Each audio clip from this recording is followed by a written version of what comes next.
Wrestling with Wrestling's past and present. How old were you? I was -3. JR is trying to contain Jim Ross. McFlurry, It's Mick Foley. Do you see any of the aggro crag? Was any of that left over? No, unfortunately not. No? I'm taking some of that home. Definitely not is the barn burner that Leaf Cassidy and Tiger Racing was, but we'll leave that there. We digress. God, I hope that storyline ends soon. And 6 to 8 weeks later, they mail you a freaking magnet. Yep. You may know him as the Red Rooster. It's still real to me, damn it. He kept making out with his wife. It was weird. So then, I'm waiting for them to put the Selena Vega on a pole match. And I mean, Big E's got Whale performing in his entrance, so I feel like Wale. they would. It's Wale. Wale. I don't listen to. Okay, well, I don't listen to him, so I apologize to Wale. This is in the mail, my good sir. No, it wasn't. I feel like Vince is just gonna have them team together and be like, have them called Woo Bro. Like they're just gonna be the Woo Bros. Like, anyway.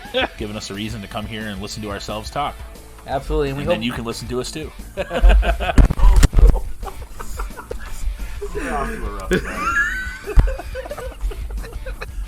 Strap on and balls only on Wrestling Past and Present. This is Gangrel, the Vampire Ward, and you're listening to Wrestling with Wrestling's Past and Present. This is Wrestling with Wrestling's Past and Present. I'm Tim Kurt. I'm Roland Fulis. And I'm Mongo. And today it is episode 83, and it is all about the Beast in the East, which was a WWE Network special from 2015. This show, Mongo summed it up last week. This show is kind of like an all-star event almost. It's like you bring 3 guys and we'll bring 3 guys, and like it's an interesting show. Obviously, it's to cater to the Japan crowd, and I think they did a good job of it. We'll get into it a little bit later, but I think the card was kind of set up weird. I will say that. It was weird placement of stuff on the card, but it also probably shows you what Vince thought of NXT at the time not being able to main event a show. I think that was probably his logic. Is like, well, I'm not going to have minor leaguers main eventing my show. But other than that, I mean, the matches were actually relatively solid. I mean, there were a few, but there was nothing really terrible on the card. I agree. I likened it to an all-star game because how good NXT was, and you said it perfectly. Vince just doesn't know what he has in NXT, and this is 6 years ago, the height of their popularity. This is when they're really going. This is when they've gone away from that terrible game show format, and Vince just doesn't really understand what he has. But I think this was good because the Japanese fans, and I'm sure as you guys probably heard on the show, they're not the most raucous fans. They're like the respectful. They clap, they cheer, they'll pop, but then they'll get eerily quiet. Like that's the one thing I think I take away from the show is the crowd would just randomly get dead at certain points. Like you could hear a pin drop, and I'm like, wow, that's really like a strange audio experience to hear like the crowd go from yeah. So you're telling me the crowd doesn't try to hijack the show like most crowds do in the States? Yeah, there's definitely more of a respect element to it. And I think that's a big part of the New Japan element too. Like this obviously was in New Japan's territory. It wasn't the Tokyo Dome, but it was in their backyard. So I think that's what this fan base was. These were the New Japan fans. They're the hardcore wrestling fans, but they're the most respectful crowd. Because if you go back and even watch not to spoil anything, but Chris Jericho versus Kenny Omega, when Jericho wins that first bout, like the crowd goes crazy and then they just sit back down. It's just like the craziest thing to watch. They're like, okay, what's next? Yep. Speaking of what's next, who's next? Goldberg, Brock Lesnar. Let's do it. 2022. Let's have Goldberg, Brock Lesnar in the Tokyo Dome. That would be great. Right, Vince? Vince is like, God damn, pal. I'm getting the agita. See where we went? See? Yeah. Segues. Not a good place either. No. Bad place. I'm going to have nightmares of that now, all thanks to me trying to be funny. I mean, that is the current rumor and innuendo is that it's either Brock or freaking Goldberg at SummerSlam for Bobby Lashley. It's why I had to post that meme. Like, both these choices suck. Yeah. Well, and then there's also rumors that Cena's coming back too, and it's like, why? Like, let him just. Yeah. You say we can't see you. Can you please make that true? Well, and that's the thing. Like so we talked about this a little bit. I know it's off topic, but the show's kind of short, so we can kind of go a little bit. We talked about it last week, or even it was last week or the week before, whatever it was. We talked about it. I can't tell you the last time up until the Hell in the Cell pay-per-view that I didn't watch at least a little some of the show. Like I still haven't watched any of it. Don't even have like let's go back and see what happened. I already know what happened, but like nothing in there is like, man, I got to go back and watch this. It's just like turd, on to the next one. Like that's just So I feel like if Lesnar and Cena come back, I'm going to do almost like I said. I've already put it on here that if we're doing prediction shows for SummerSlam and Lesnar's in any of the matches, you're going to have to tell me who wins because I'm not going to watch it. Yeah, sad but true. Yeah, they just keep going back to the well, and the well's running dry. I think it ran dry like 3 years ago, especially in the case of Goldberg. Like, yeah, I'll give him credit. Like when he first came back, like the first run with him was actually kind of cool because he had his kid. His kid got to see it happen. Like he was older. Like he should have just rode off into the sunset then.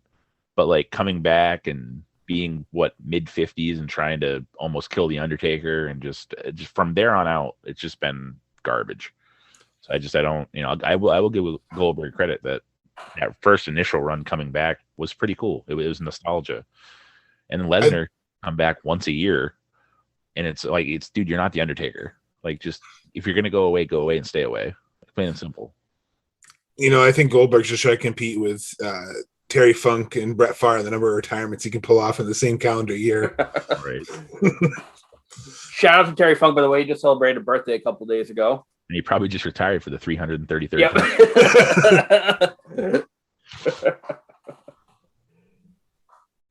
So we'll get back to the show. There are two matches that took place exclusively on J Sports, which was their Japanese broadcasting partner at the time. The first one was Cesaro and Diego in a singles match. Cesaro getting the win by submission in about 8 minutes. I think this would have probably been a decent match to get the crowd going. Obviously we weren't able to see this one to watch it back. It's nice to see Cesaro get a win. It was supposed to be Cesaro and Tyson Kidd against the New Day, but Tyson Kidd got injured, so that's why plans changed a little bit here. But I would have thought this one would have been, somewhat decent as far as dark matches go. Yeah, anything that Cesaro's in is going to be good. So, barring, getting squashed by Brock Lesnar or Goldberg. But I mean, Cesaro is the type of guy that like Vince has almost no faith in, but yet he'll throw him out there to get the crowd going. So it's like, hello. No, it's just, I think what kills me is Primo and Epico. Give these guys some credit because they were not saddled with 1, 2, but they were saddled with like 3 terrible gimmicks in their run. This was like when they were the Los Matadores, right? When they had the little person as the bull. El Torito, thank you. I was like, why? I mean, then at one point, were they the Shining Stars? Like, they've had all these terrible gimmicks. And they were the vacation planners trying the timeshares, right? Timeshares. But like, it's the Colon family. You have Carlos Colon, you have Carlito, you have Primo Epico. It's a legendary family in Puerto Rico, and you're gonna do this to them. And I'm sure it was a great match, but I'm sure that probably better if it wasn't a terrible gimmick involved too. Come to Puerto Rico. We have timeshares that you'll love. I mean, we did cover that kind of fraud last episode, Fighter Fest, based on Fighter Fest. We tie episodes in. That's what we do. That's right. Wrestling with Wrestling Past and Present, we just tie stuff in. It might be, you just tie it in. It's fine. The next dark match was a tag team match. You had the Lucha Dragons, Kalisto and Sin Cara getting a win over the New Day, Big E and Xavier Woods in about 6.5 minutes. On paper, the result kind of surprised me that the New Day lost a match here, but this is still kind of in their infancy. I shouldn't say that. They're already like tag team champions a couple of times, but they weren't to the heights that they would eventually get to. So, I thought this match, or I think this match would have been pretty decent as well, but a little surprising that the New Day got the loss here. Yeah, and obviously you have the New Day there for the Japan fans. They're there just to again, kind of like Cesaro was, to kind of pop the fans a little bit, because anybody that's a smart fan, a smart mark, knows who puts work in. And yeah, the New Days are a comedy act and whatnot, but they put the work in. They're there wrestling. They're entertaining the crowd, like whatever. So it's a smart move to put them on early in any card just to get the crowds going. It also helped feature the Lucha Dragons, which, before Sin Cara kind of, fizzled out and they had to replace him with another Sin Cara. This was a great tag team. This was kind of like the birth of the Lucha House Party, but then Vince turned them into just strictly a comedy gimmick and wouldn't let them showcase their skills because their average match was like 0.5 seconds. But I'm sure this match was great too, because I remember watching the Lucha Dragons in NXT, and they were one of my favorite tag teams because they were fun. Like when you watch the 205 lives, the cruiserweight style, that kind of style of wrestling, the way they move on the mat and the way, Lucha style wrestling this is always entertaining. And like you said, the New Day, this is right when they, turned face, because they were a heel the year before. So I'm sure, they were having fun, and just their chemistry, I bet, was so well together because, Big E can throw people around and make fun spots. So it's kind of a shame when you get to see it, because I bet it was a fun match.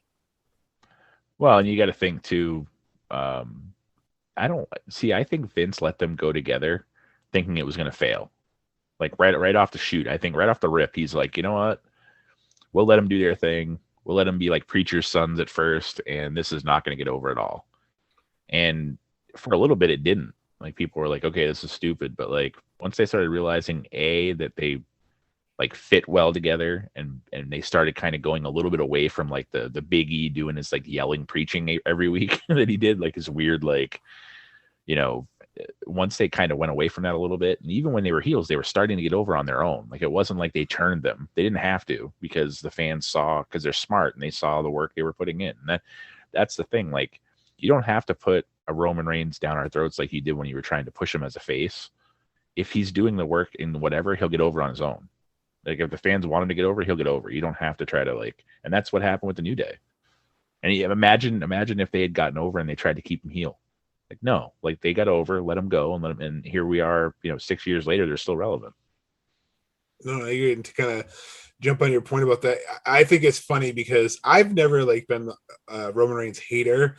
I just didn't like you said, him being shoved down our throats. But I think it's funny that the internet wrestling community as a whole is like salivating over Roman Reigns when just like 2 years ago, you're like, oh, Roman Reigns, boo. It's just funny how people can change. And like you said, the smart fans see you put in the work. And that's what I always saw is, Roman may not have the best moveset arsenal, yada, yada, but he always put in the work. And when he turned heel, he did it. He's like, fine, you guys want to hate me? I'll give you a reason to hate me. And that was smart. And like, same with the New Day. Like you said, you can't be yelling around being too preachy because people are going to tune that out. But then when they start becoming fun, I mean, at first it drove me nuts. I'm not going to lie. I couldn't stand the whole pancakes and all the different shticks they were doing, but I appreciated the wrestling and the skills. Like to me, Xavier Woods low key probably one of the best members in the group. Well, and it's the Roman Reigns thing. It's the same thing as John Cena. The fans wanted him to go heel 30 fucking years ago. Mm-hmm. You know what I mean? Like that's all you like. If Vince with Roman like 3-4 years ago when they started booing the shit out of him, just let him go heel then, wouldn't have been a big deal. The fans have been like, thank you. Like that's great. He needs to be a heel. Let him start kicking some ass. And that's the thing. Like Vince thinks he knows better. It's like no, you old senile bastard. You have no idea. not you might have back in '98, but not like, dude, not anymore. Like listen to your fans. And if you keep pushing them and they keep booing louder, like yes, you're getting a reaction, but it's not the reaction you want. Vince like, well, they're making a reaction, so they're into it. No, they're not. They're making a reaction because they're tired of it. There's a difference. And that's nothing new. You look at Hogan. I mean, fans were booing him before they turned him heel in the NWO. Yeah, and that was one of the smartest things that WCW could have ever done is turn him heel. And look how it worked out for them. He became almost maybe even a bigger star as Hollywood Hogan than he was as Hulk Hogan. Well, and that's because people get tired of seeing the, say my prayers, take my vitamins, milk crap. After a while, they just get tired of hearing it. It's the same. You can't be the same character for 30 years. You just can't.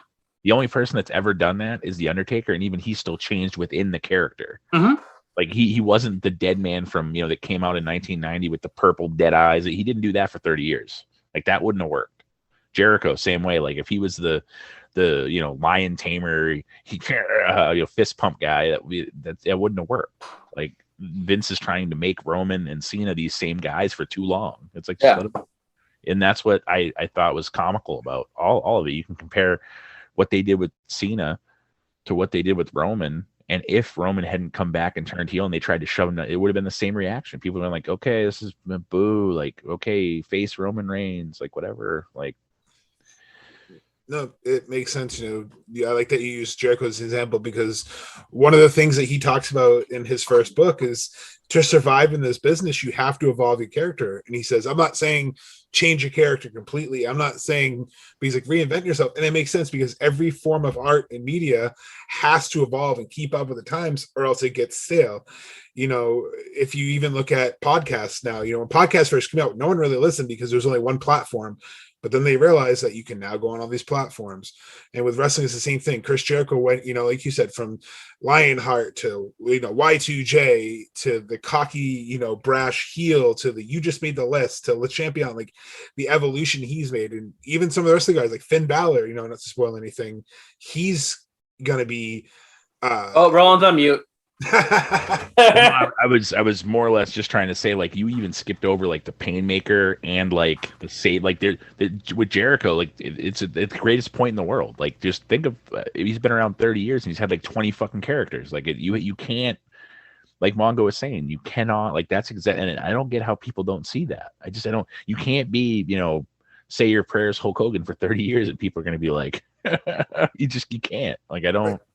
And I agree with you on the John Cena thing. I loved John Cena when he was like the Max Caster, and he was the rapping heel that was cutting promos on Undertaker, pissed on his grave, basic thug and and it was good that they evolved him. But then the problem is they got stuck on that like Marine movie star character, and they were like, he sells too much merch, we're not changing it. But if they had let him evolve, I mean, even Bray Wyatt touched on that in the Fireflies Funhouse match when they made him NWO. Like, look, he's Hogan.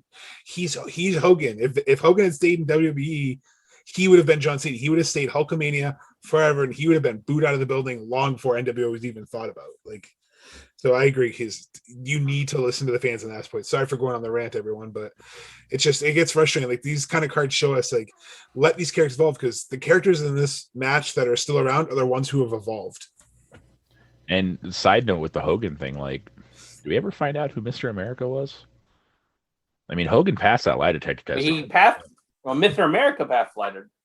Well, that's what I'm saying. So it couldn't have been Hogan. No, like, it's not Hogan. No way. That's what I'm saying. So, like, yeah. I don't know. It's a mystery. No, it's a mystery. Maybe he's with the person who made GTV. Oh, and honestly, though, while we're on this subject, a little bit lighter of a subject, condolences to Del Wilkes' family. Patriot passed away this past week. We shared it on the Facebook page, a segue from the Patriot Mr. America thing. So again, condolences to the Wilkes family. I think he might be one of the more underappreciated stars in wrestling because he wasn't very mainstream for very long. Like, he had a little bit of a run with WWE as a Patriot, but a very solid career. And again, condolences. Yeah, absolutely. So we transition now to the main card. We start off with a singles match. You have Chris Jericho and Neville. Plenty of time here, about 16 and a half minutes, with Jericho getting the win by submission. I thought this was a decent match. It started off a little slow for me, and I don't know, like Mongo mentioned, the crowd being really quiet. It seemed like halfway, like the first half of this match, the crowd just was really quiet. And it's kind of weird to hear that because we're so accustomed to, wrestling in the States. And we covered ECW a couple weeks ago. Like, it's kind of like the total opposite of that type of crowd. So it kind of took away a little bit from the match for me. But, they're both solid workers. Obviously, now they have careers in AEW. And it's just kind of funny because they brought it up that Chris Jericho doesn't really spend much time in the ring anymore. Michael Cole made that point, and now he's like one of the top stars in AEW now. Solid match, and it was really cool to see that Jericho get the win with the Lion Tamer, kind of a throwback to the, for the Japanese crowd. So, I thought it was a solid opener, especially in the back half of the match. Well, and the way they got to the Lion Tamer was cool too. Like the finish of that match was great, and I don't think a loss for Neville hurts him at all here. Like, obviously we have to go back 6 years ago. They kind of dicked him around anyways, but I mean, losing to a Chris Jericho for anybody. Like even honestly, if Fandango at WrestleMania, like that had gone differently, it wouldn't have mattered. You know what I mean? Like when you lose to certain people, it doesn't matter because they're like, oh well, it was this person, and Jericho's that guy. Like if you pick up a loss to Jericho, what are you expecting? You know, you should lose to Jericho no matter who you are, at least once in your career. I mean, he's wrestled for 30 years, so it's almost like a badge of honor at that point. So, but yeah, like you said, Tim, both these guys are in AEW doing their thing. You know, I think that if Jericho hadn't gone to AEW, I don't know if they'd be to the level that they are. I mean, obviously there's fans and whatnot, but like mainstream wise, Jericho was the name to lead the company to charge. So that just shows you, like, you have to appreciate Christian. I know it sounds like we're trying to blow Chris Jericho here, but you have to appreciate what he's done for the business. And looking back on certain stages of his career, like this is before the Festival of Friendship. This is before the Painmaker. This is before, you know, the Inner Circle Le Champion. This is before the Face Inner Circle. So this is like 6 characters ago, and it was 6 years ago. So it's amazing.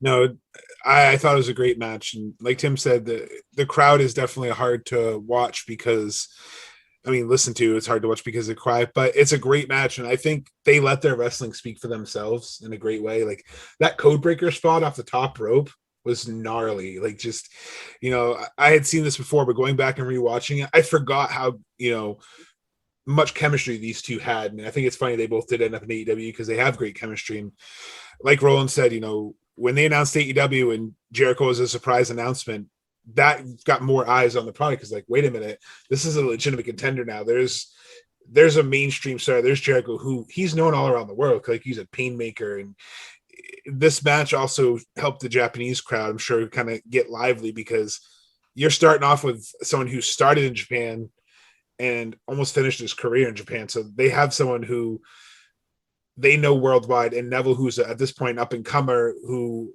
they just, another one they didn't really know what they were doing with, like, super talented. That Code Ready hits, Code Black, like, it's so great. Yeah. Next up is a triple threat match for the Divas Championship. You have Nikki Bella going to retain against Tamina and Paige in about 7 minutes here. You know, this is the one let me up match, I think, on the card, if there was one.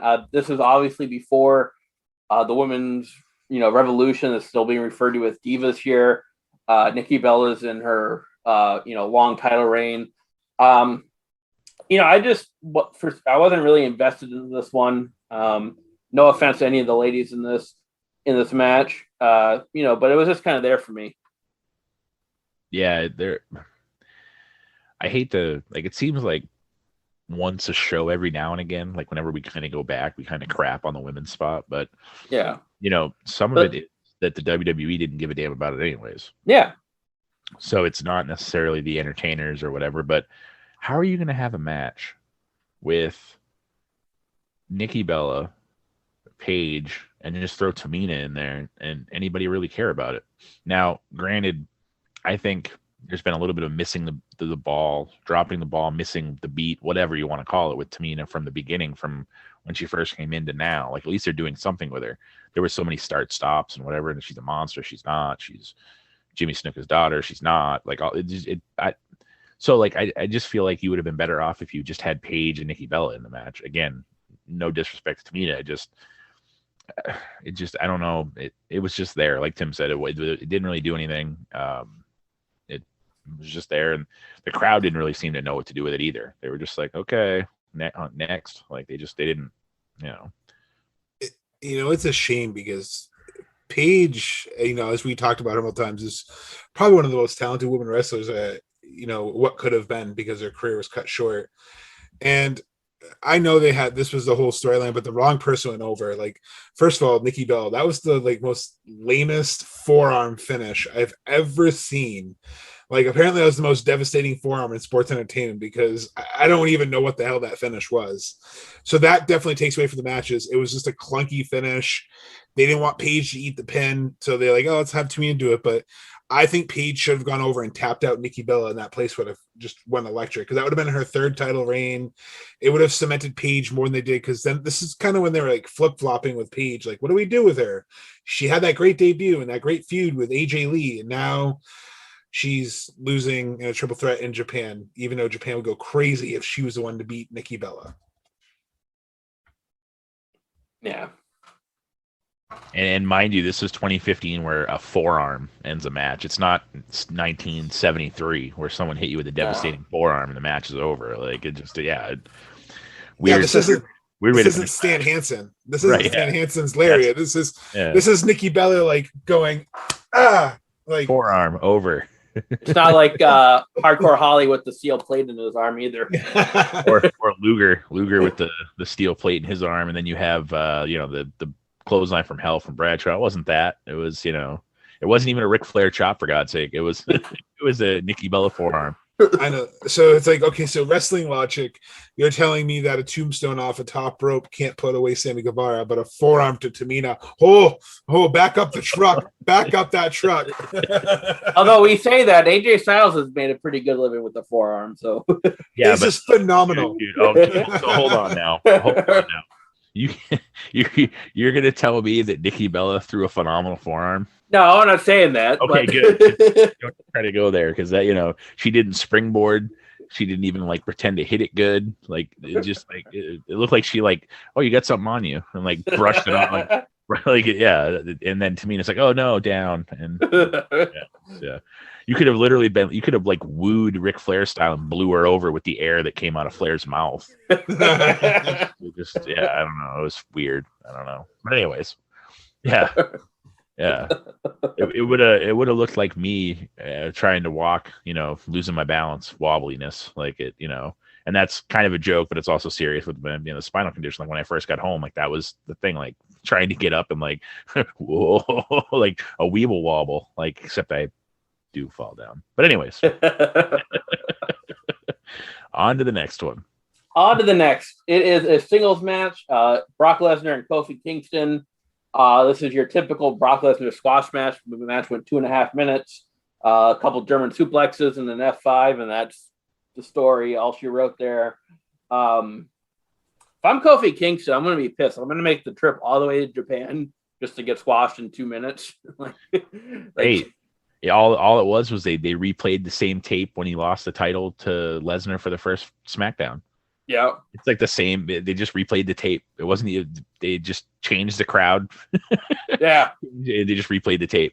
2 minutes, match over. Bye bye. Like, I don't have much positive to say about this, because what the actual hell? Like, you put Brock Lesnar on your cover, you hype him up in his fucking mom jeans coming to the crowd. When he arrives without Paul Heyman, first and foremost, which was a weird way. He's just like walking in those terrible jeans, and he comes in, basically squashes Kofi after Kofi looks like a chicken shit for running around and trying to like sneak attack him. And then the New Day comes out, and then they squash them too. So way to bury your up and coming faction to make Brock Lesnar, who we already know is the beast incarnate. We don't need a squash match. At least let Kofi get some offense in. You're not going to make Brock look weak. They can make Kofi look smart. But instead they were like, well, we gave the women 5 more minutes than we probably should have, so let's just squash this. Wait, no, you didn't give the women enough time. If anything, cancel this match. Right. Well, and then like, okay, so if you're Kofi Kingston, right, you almost have to feel like, to quote the British Bulldog when he talked about when the Bret Hart the screw job happened, and Owen looked at Bulldog, and Owen's like, what was that? Bulldog's like, they fucked him. Like, that's pretty much what they did with Kofi. They, like Tim said, they sent him all the way to Japan just to get beat in 2 minutes. That's what they fucked him. Like, the flight was longer both ways by like a ton. Like, they take this long ass flight there and back to be on TV for 2 minutes. Like, did he walk in on Vince taking a dump or something? Like, what did Kofi do? It was he played the spot of the coach. When the coach walked in to get him, he got pissed on. I just don't understand what Kofi did. because this is like at this point, like this is the years of Kofi just getting buried. And I mean, yeah, this helped give birth to Kofi Mania, but he shouldn't have had him been screwed like over half his career just to get a title shot, and then get screwed by the same guy who started it, like you said. Like Kofi Mania started anyway with Brock Lesnar. We get it. You're a big dude. Kofi's tiny. You don't need to show like that'd be like me going into a friggin' elementary school and just plowing over 6-year-olds. Like I can. I'm a big human being. We get it, Brock. We get it. Mongo walks in there and he's like, like Brock suplexing kids. He picks up 3 of them and just F5s off 3. It's like, hey, the New Day is done. It's like Mongo's are 6-year-olds. Oh, really? What the hell? My bad. Like that's how Lesnar felt. He's like, oh, those are people. Those are adults. Wow, no kidding. Oh man. Mongo's so excited. Any teachers listening to this, we're not going to come to your school. No. Mongo gets so excited thinking about it. He tried to hit his inhaler. He was like, "This is the best of all time." So clearly, there's my kryptonite. You know, it's just make me run after you. If these kids can run, it's the Bray Wyatt run. Yeah. And that was just an analogy. Please don't take us serious. Yeah.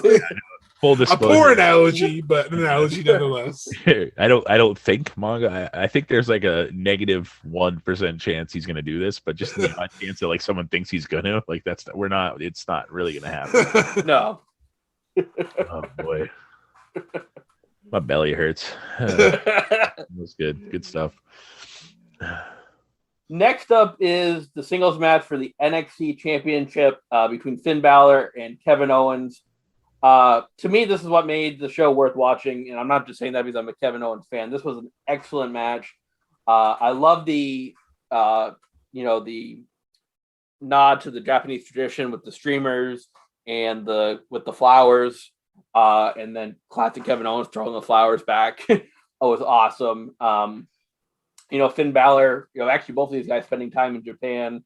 I thought Finn Balor getting over was really good for the crowd, but this was just an excellent match. I mean, it was 19 and a half minutes of pure, just what wrestling should be. I really enjoyed this one. My only problem with it is, why isn't this the main event? And like you said earlier, Vince does not know what he has with NXT. Because we're going to talk about the main event. The main event was a dud compared to this. It was a letdown.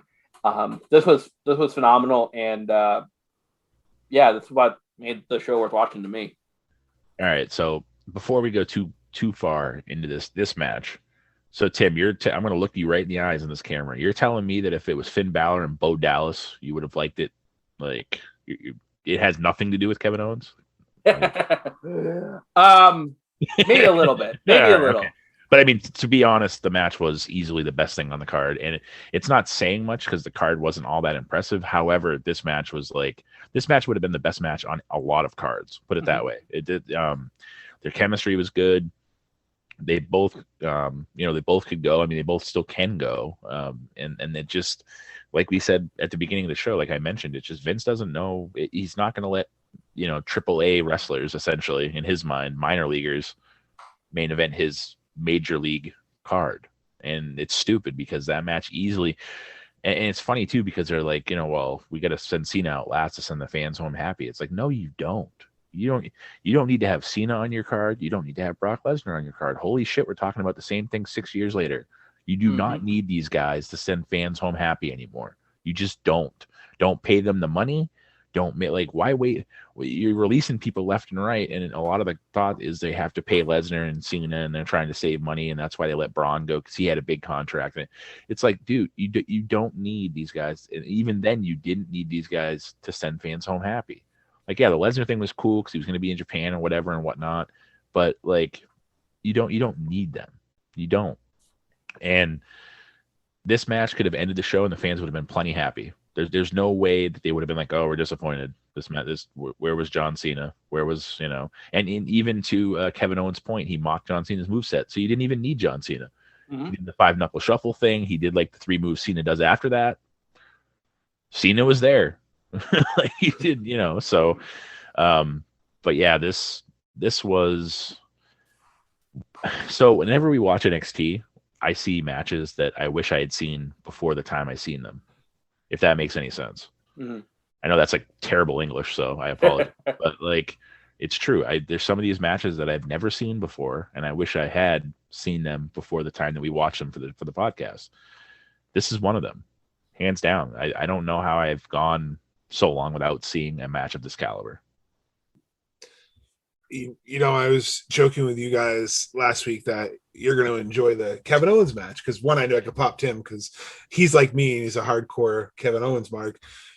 But I knew what this match was because this is the one thing I remember from this card. So I still knew some of the movesets when I rewatched it because this was probably one of the top 5 Finn Balor matches of his career. This match to me, I was already a Finn Balor fan, but this really opened the door 6 years ago to both these guys for me. I already liked Kevin Owens, having come in and challenging Cena and becoming this awesome heel in NXT. But this match showed me they both were main eventers. This is what showed me they were both main eventers. And I agree with Tim's point. Good night, folks. After this match, good night, folks, because I don't know how you'd follow it with any match. I don't care if it's The Undertaker, John Cena, The Rock. This match is not going to be followed because this was you don't want to put us in the main event? Well, fuck you. We're going to give you a main event. That's exactly how I felt when I watched it the first time. It's how I felt when I watched it a second time. Well, that's like the Hell in the Cell match where, Mankind gets obliterated and then you have to go on after that. I know. Like, no, and then I don't remember Stone Cold losing the belt to Kane. I remember Mankind getting thrown off cell. That's know how this is. I joked off air with you guys that when you said, "Oh, it was a good card," I was like, "Yeah, it was a good 2-match pay-per-view." Because to me, the 2 matches from this that make this match is Chris Jericho and Neville and Finn Balor versus Kevin Owens.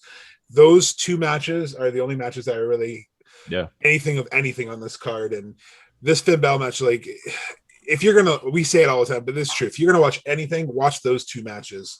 Don't care about the Gaga in between. But you can end with a Finn Balor Kevin Owens match, and even the celebration, like Tim said at the end with the stream and everything, it made it feel like the main event. So then you're gonna throw out this terrible Dolph Ziggler, Cena, King Barrett, and Kane match after. Like, no one cares. Yeah. Well, the other thing too is you have after this match, you have Tatsumi Fujinami come out, who's a Japanese legend, one of the best wrestlers of all time. He's in the Hall of Fame and everything. Why not end on that note? I mean, he's a legend in Japan. Why not end with him coming out? Why throw this? We'll talk about this tag team match out there. Send him home happy with somebody. You have Finn Balor, who's well known in Japan, getting his title, and you have Tatsumi Fujinami coming out for the celebration. That's how you end the show. I mean, you don't put another match on afterwards. No, and then not only that, like you said, it's a jumbled clusterfuck of 4 guys. Like, it's not even like. It's not like it's the Road Warriors against the Dudleys. It's not like it's like people. It's just 4 guys. Like, it's 4 guys thrown together in a match. It's like, what the hell? Like, yeah. I mean, we'll get right into it. Jump into it. Dolph Ziggler and John Cena against Kane and King Barrett. First of all, the match went way too long. It was 24 minutes. I mean, I found myself on my phone. I found myself getting something to eat. I found myself just not paying attention because I didn't care about this match because it wasn't going to compare to the Balor Owens match. And it's just, I don't know. I didn't care about it. And it did nothing for me. It didn't need to be there. And it was a waste. No, I couldn't agree more. It's funny because like I read one of the write-ups. I think it was a Bleacher Report. I wanted to kind of see like what they thought of match, like, and that's one of the things I will do is like if there's certain matches that I'm a little on, like I'll look to see what people wrote about it, and they said the same thing. But then they also put at the very end that they wanted to send the fans home happy. It's like, you already did that. Like, what? Like, that happened last match. So like that, and it was, if not the lowest, the second lowest rated match on the whole card by Bleacher Report. So like you literally went from an A to a C-, I think it was, through the Bleacher Report write-up that I read. And it's like, why does it need to be there? Oh, because it's John Cena. The fans need to see John Cena. It's like, no, they don't. They could have saw him early. What if Cena came out and saved Kofi? And you had an impromptu match with Lesnar and Cena. Done. There you go. Problem solved. Like you don't need to put and no one cares about King Corbin .1, if you want to call it King Barrett. No one cares about King Barrett. No one cares about Kane at this point as much. I mean, maybe a little. I'll give Kane's probably the next person they might care about seeing. And Ziggler has been so misused and up and down, and it's not like he's the name that's going to make people go, "Oh my God, Dolph Ziggler was there." So it's stupid. Like I said, rebook it. Have Cena. Literally, seriously, that crowd would have went nuts if after he decimated the New Day, Cena came out and was like, "Okay, this is enough," and challenged him. Like that would have been the way to do it. Honest to goodness, the fans would have appreciated that a hell of a lot more than the garbage you guys threw at the end of the show. And there wasn't even a storyline reason, really, any of this happened. Like, why is King Barrett with Corporate Kane? Like, that doesn't make sense. And way to throw out there that you ruined Wade Barrett by giving him the King gimmick. And I know Amber has said this to you in the past, and you mentioned on the show, but enough with the King gimmicks. Mm-hmm. Enough with if someone has a crown, they're a king, or the King of the Ring. Like, okay, King Shinsuke and SmackDown, stop it. Stop it. King Booker, stop it. Just stop it. Like, you win the King of the Ring. I didn't hear King Stone Cold. It was just Stone Cold Steve Austin. You don't need a King gimmick, and that's so played out. Like Vince is like at a freaking Tea Party place that's like, King Corbin, he's my king. Like, he's just literally bored playing with toys, and that's what he's doing. Like, I posted on the one of these pages that they trademarked Happy Corbin is a new gimmick they're trying to come up with. Happy Corbin. And Google it if you think I'm lying. It's Happy Corbin. And the first thing that came to head is I think Vince just likes the Soft Kitty song. Yep. Because I don't understand it. And this is what this match was. It was a bunch of just shit thrown together to get John Cena in a match that won, like you said, Dolph Ziggler, they've already ruined. Mm-hmm. Kane is Corporate Kane at this point where he's not the Demon anymore, so no one gives a shit about. Right. King Barrett, who went from Wade Barrett to Bad News Barrett to this crap, like he's faltering and he's a talent. So it's like you're basically showing off that you have two people that you've wasted, a guy who should have already retired in Kane, and John Cena, who's one Fast and Furious away from retiring. Like, no, we don't want this match. And I might have my timeline off. I don't really keep up to date with these things, but I believe was Total Divas was on in 2015, right? It could be. I don't remember. I think so. Because there was a thing where Dolph Ziggler and John Cena both had thing for Nikki Bella. Yep. And so why not use them in the storyline? Why not have them come out and both of them come out in the Nikki Bella match or something? Or why not have them fight each other? Yeah. Why not use that real life? If that's the timeline that I'm thinking of, why not incorporate real life situations? Because that's not below Vince to do. It started in 2013. So 2013, okay. It's been on. Yeah. So what? This could have been flipped with Finn Balor. They done what you just said, and it would have made sense. Yeah, but they don't make sense most of the time. No, because Vince is like, John Cena has to go on last. Yeah. He's like robotic about it. He's like last. It's like no. I don't know what. Sorry, Tim. Go ahead. No, I was just gonna say it's one thing to give us a crap match. It's another thing to give us a crap match that goes on for 24 minutes. and a crap match after a fucking banger. Like that's the worst part. Like you, and that's how you ended the show. So you went from a match that easily could have closed down 100 fucking shows, and they give us this garbage one to send the fans home. Like, thanks for coming to see WWE. Come back again. So, Roland, I know it's kind of down the street, so to speak, but what do you think Dave Meltzer would have given Kevin Owens and Finn Balor? I think, honestly, it would have been a 5 had it been in the Tokyo Dome. The Tokyo Dome was probably like a 3 3/4. You have it? Do you have what he gave him? You should look it up, Mike. If you're going to ask me, you got to look it up. Like, what the heck? You should have been ready. Like I got it. No, because you haven't done your Tokyo Dome joke in the whole time. Well, I'm just saying. Had it been in the Tokyo Dome, it would have probably been a 5-star match. But I feel like it's like a 3 3/4 star match. Like I feel like that's what he gave it. That's my guess. Are you seriously looking for it right now? He gave it a 4.25. See, there you go. I wasn't. See, I always seem to rate a little bit lower than you guys, and apparently Meltzer too. But I mean, I would have given it about a 4. That would have been my. I mean, it was definitely in the upper tier of matches I've seen. Yeah. It wasn't the 5-star of the match that followed it, though. I mean, the match that followed it, no doubt, was a 5-star match. It wasn't meant to be in the Tokyo Dome. I mean, what are you talking about? You have John Cena and a thrown together tag team where he's obviously going to lose to Kane and King Barrett. No. I can't even believe that. And the worst part is too, is that like you said, they ruined Ziggler already at this point. Kane is out to pasture. They're ruining Barrett. They haven't finished ruining him yet. And the worst part is that when Barrett finally gets to the bad news Barrett, he starts picking up steam before they just let him go. It's like, no, like what? All right. And then you have Cena. So you get everybody in that match 1 star. So that's 4. I don't know where the 5th one. I mean, maybe, I don't know. So maybe it was only a 4-star match. The referee did. Oh, there you go. Boom. Done. But this is just an example of WWE roller coaster booking that I joke about a couple episodes where you're literally like, yay. Like, if this was a normal crowd, I honestly feel like if this was like a Philly crowd, this match would have been booed to shit. Oh, yeah, definitely. Oh, yeah. But it's the Japanese fans are too respectful. So, they gave it the attention, the respect that the workers deserve. And don't get me wrong, I'm not, downing the performers in the ring. I'm just downing the why it was there and what the purpose of it was. Because literally any other arena in the United States, this place, they would have been booed out of the ring because they would have been too over for the main event that wasn't. You go from like Christmas morning feeling on the Finn Balor Kevin Owens match to the going to the bathroom and stubbing your big toe. Like that's your emotions. You're like, this is horrible.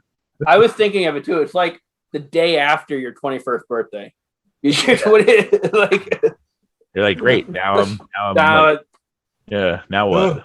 I'm never watching WWE again. Lies. Hey, so I watched a little bit of Raw this past week. I haven't seen any of SmackDown because I went to bed early last night. I didn't watch Hell in a Cell, so like I'm close to that. Like I'm not pretty. It sucks. I will say this though, I did watch a little bit of SmackDown yesterday. The Kevin Owens Sami Zayn last man standing match was really well done. Well, and that's the only show that's even worth watching besides Raw's.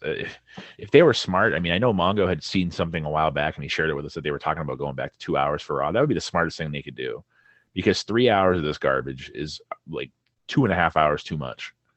So like the best thing you can do is pull it back an hour and at least do a 2 hour show, because trying to fill 3 hours with Alexa Bliss's doll doing demonic weird stuff and then like more ooze and all this garbage crap. It's stupid. Morrison pushing Miz on a wheelchair down an entrance ramp, and it's garbage. It's so bad. Like, for some reason, Bobby Lashley has the Godfather's hose now. Like, I don't know like what the deal. Like, no offense to the ladies, but like, why does he need these ladies? Like, I know they're trying to make him. He's married. He doesn't need these ladies. Like, just like when he was married to Lana, he's married to somebody else. Like, stop. Like, just stop. Like, we'll just put more people and more. It's like more clowns and more like lion tamers, and it's like, no, just stop. Like, just focus on the wrestling, shave an hour off of it, and produce a halfway decent show. That's it. Yeah, you brought up Lana too. I mean, that was the whole thing too. Dolph Ziggler and Lana were a couple at this point. Like, Lana's had so many different, like, I mean, from Rusev to Lashley to Dolph Ziggler. Speaking of ruining to Liv NXT Morgan. talent, You forgot Liv Morgan. You guys hear that? So Killer Cross has been essentially doing dark matches, and they've already separated him and his valet, Scarlett. So they're going to essentially separate him, bring him up to the main roster, and ruin him. So, and it sounds like in the draft, they're going to start plucking NXT again, because the latest rumors are Vince has been down at the Performance Center, scouting talent, and behind the scenes at NXT scouting talent. It's like, and Bronson Reed, who just won the North American title, dropped it. And he's one that has a really cool earthquake homage gear, and he does like the tsunami. Yeah. So he loses, and there's a funny meme going around with his face. He's like angry. It's like when you get called up to the main roster. And your rant just reminded me. I was like, oh yeah, that's right. They're ruining a fresh batch of NXT talent here, and that's what every time. I know we're a broken record when we watch NXT type shows, but the what could have been or what if, I think always upsets me more. It's like Vince, go back and watch your own damn network. Subscribe to Peacock for $4.99. You probably get it for free. But go back and watch stuff and like, oh damn, I messed up on that one. Like, you're wrong, because you know what? Fans aren't going to eat you alive for saying I messed up on this. Let me fix it. Fans eat you alive because you're like, I know better than you, but you don't, because you've proven for the past 20 years you don't. And then last Saturday, did anybody watch this past Wednesday, did anybody watch the WWE Dynamite that was on? Like, I know. So, okay, here's my take on that before we wrap up. Like, everybody kills Jim Ross on a weekly basis when he doesn't screw up. So for someone like Jim Ross to feel the need to tweet out that he fucked up and admit it, like try to get ahead of it before like everybody crapped on him, that's sad in its own right. Like, Jim Ross is a legend in the business. Like, I get it. He's also in his late 60s. Do you honestly think he's never going to misspeak? Like, how many times on this podcast do we misspeak? Yeah. So like, just because he's on TV, it makes him less, like, it makes it more important or less, like, more of an idiot. It's like, dude, he's been around forever. He worked at WWE for 20 years. Over 20 years. Like, just why? Like, it happens. I'll never forget, I had just left Target, working at a new company. I answered the phone. Thank you for calling Target. And I was like, wait, no, that's not right. Like, it happens when you do something every day. And like you said, for 2+ decades, he was saying, thank you for watching WWF WWE. And like Emily said the other night, like, Jesus, cut him a break. Like you've never had a Freudian slip. He's like, he already got bullied enough in WWE. Well, and then he bullied when he called Kenny Omega the WWE champion. Like, granted, it's sad because you love to hear. Obviously, JR is slipping. I will give him that, but he's also almost 70. I think he's like 67. Like, just clearly, your mind's not as sharp as it used to be as you get older. I'm 35, 36 now, and or 35. Sorry, duh. Can you see? I can't remember how old I am. So, anyways, I'm 35 now, and my mind has slipped exponentially in the last 2 years. Like, there's things that like and I'm half Jim Ross's age. Like, it's one thing to kind of like tease and joke about it, but like to really give him a hard time about it, it's like, come on. Like, I shared the video in our thing, and I literally just put a thing and whoops. I wasn't like, oh, good job, way to fuck it up. Like, I literally just shared it because it happened, but it's a whoops. Like, it wasn't, it wasn't, he didn't have any malice intent. He just screwed up. Like, and all you WV drones, we had Adnan Verk, so you can't even compare. We had Mike Adam. Like, WV's had plenty, but the thing is, I don't get it. Why? I said it last episode. I'm not going to go on the same rant, but why do you want a company to fail? Like, every time AEW makes a mistake, I feel like it's blown up on Twitter. And WWE makes a mistake, like, oh, it's WWE. Like, no, hold them to the same standard then. If you're going to bully and bitch about AEW, like, I mean, I like listening to the Busted Open podcast, and even Bully Ray said it. He's like, it's Jim friggin' Ross. Shut up. Like, it's true. It's Jim Ross. He's a legend of the business. He's got to make mistakes. Guess what? It's funny. And you know what? He doesn't care, because he told Bully Ray, like, oh, Jim, are you nervous? He goes, no, I made a mistake. I'm human, damn it. Like, it's the thing. And he didn't even realize he made a mistake until people started tweeting him. Yeah, like it wasn't like he caught it mid-mistake and like tried to fix it. Like, he said what he said. They closed the show, and that was that. Like, I honestly didn't even know about it until I saw it on social media, because I didn't hear it. Yeah, The point is, we're all human. We all make mistakes. All three of us here at 83 weeks have made mistakes, and but that's the difference in the reason I went there. That's the difference between Vince and JR.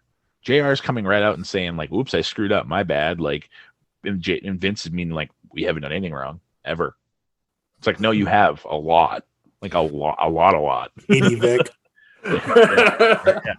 Adnan Verk, like we do, like, and here's the other thing too. Like, it's comical that like you have a guy, like, if you're gonna pick anybody from MLB Network, like Robert Flores, like I follow he games a little bit, like it whatnot, and like he would have been the perfect guy to be because he actually knows the business. Adnan Verk doesn't really follow wrestling, so like having him be a wrestling commentator just stupid. Like, it's a big name, not really. Like, no offense, Adnan Verk, it's really not. Like, people know who he is, but it's not like you're getting, what the heck's the guy's name from UFC they were trying to get? Mike Goldberg, right? That who it was? Yeah. But it's not like it's him. You know what I mean? Like, it's it's not like you're getting Joe Buck or Max Kellerman. That would be horrible, by the way. Joe Buck's horrible at what he does now, but like it's just adding on Verk. Let's have and not only that, let's just throw him right on Raw. It's like, no, Yeah. it's a terrible idea. So like, yeah, that's the thing about Jim Ross is that like Adnan Verk was making screw ups like that weekly on Raw for 7 weeks before they finally shit canned him. Meanwhile, Jim Ross makes one screw up in the last month or whatever, like a big one, and everybody's like, oh God, get rid of him. It's like, no. Remember that Hell in the Cell call? That was Jim Ross, folks. Like, oh my God, they killed him. They broke him in half. Like that was him. Like, who do you really want, I don't get it. Yeah, they could always bring back Alex Marvez, so hopefully let's not do that. So, as far as Beast in the East goes for a rating, I'm going to give it a 5, and just for the Chris Jericho and the Finn Balor Kevin Owens match. I mean, those are the only 2 saving graces for me. Other than that, the main event, huge letdown, and the rest of the card, didn't do a whole lot for me. So I'll give this one a 5. Yeah, I'm right there with you. It was 4.5, 5 range all day long. And had they not had, it would have been even higher if they had the match go on last. Mm-hmm. I would have given it a 6 probably because the show would have ended the right way. You know what I mean? Like, so it's 4.5, 5 range for me all day long. I'd say it's about the same as you're on, about 4.5, only because of the Jericho and Finn Balor match. And if those are the only 2 matches on this card, and they're like, hey, we're doing 2 matches for an exhibition special, it would have probably been 8. But unfortunately, the way the card was booked, the way the matches were thrown together, and just the placement, everything brings it down to like a 4.5 for me as well. Like I said, you don't advertise John Cena, right? You have Lesnar come out and you have Cena make the save. Like, and the place goes ape shit. I guarantee you, if you had done it that way, the place would have been like, "Oh my God!" Like it would have. It's just and you have Lesnar like either back down, or you have them go at it. You have an impromptu match where they go at it, and that's how you do. That's if you want Cena on the card, that's how you do it. Plain and simple. You don't put him in a jumbled cluster at the end of the pay-per-view. You just don't do it. Yeah. So coming up for you guys next week, as Conrad would say, we're going to get in our way back machine. We're going to go back to 1988 and cover the Great American Bash. Looking forward to that one. You have Dusty Rhodes, Barry Windham, Lex Luger, Ric Flair, Sting is on the card. There's a lot of big names on the card. This is before my time. I wasn't even born during this show, so I'm looking forward to watching this for the first time. This is even pre-WCW. This was Jim Crockett Promotions, which we've never really covered a Jim Crockett Promotions show before, so really looking forward to covering that one for you guys next week. There are a ton of names on this card that have either never made it to WWE or never made it big in WWE, but already had been big or was going to end up being big in either Crockett or WCW. So there's a lot of talent here that people will know, like wrestling fans will know, but a lot of talent you may not have seen have really good matches. Like you saw Dusty Rhodes in WWE, like have his polka dot matches and stuff. This is before that. So like this is going to be a really cool show. I think it's going to be cool to see the perspective of, I mean, there's just a lot of really cool names and no names in the business that really didn't do much at WWE. So it's going to be cool to see, honestly. No, I'm excited because I haven't seen a lot of older Dusty matches, which I kick myself for because, like you said, I only really watched a lot of his WWF matches, but I'm excited to go back to like an NWA sanctioned event and, see some classic wrestling that I might not have seen because I was only 2 years old, and realistically, it's not something until this podcast that I had a reason, but now I have an excuse to go back and watch this, and I'm excited to talk about it next week. Well, and then the following week we have NWA TNA, so like it's kind of cool that we're going to have an NWA event, and then have one, 17 years later. Like it's going to be cool. I think it's a neat and like Tim said, we don't usually go past like the early 90s, so it's going to be kind of cool to go in. And the show's stacked, so how do you not at least give it a look? Give it, we'll watch it. We'll give it a listen, see if you guys like it. And like we said before we went on here, worst case scenario, if nobody likes it, then we just won't go there again. But if it ends up blowing up, maybe we have to go there a little bit more often. Maybe there's a few more shows that are worth looking at. So you can't broaden your horizons without at least trying it once. And if it works, it works. Like the TNA thing, I think that was the best decision we made in a long time to do the TNA thing and then to jump in and do one a month. Like I think that's been great. So yeah, let us know what you think. There's plenty of ways for you guys to give us your feedback. Visit our website, www.pap.com. You can go on our Twitter or Facebook page. We also have an email address now. It's www.pappod@gmail.com. So send us an email, just anything, thoughts, reviews, anything you want to let us know.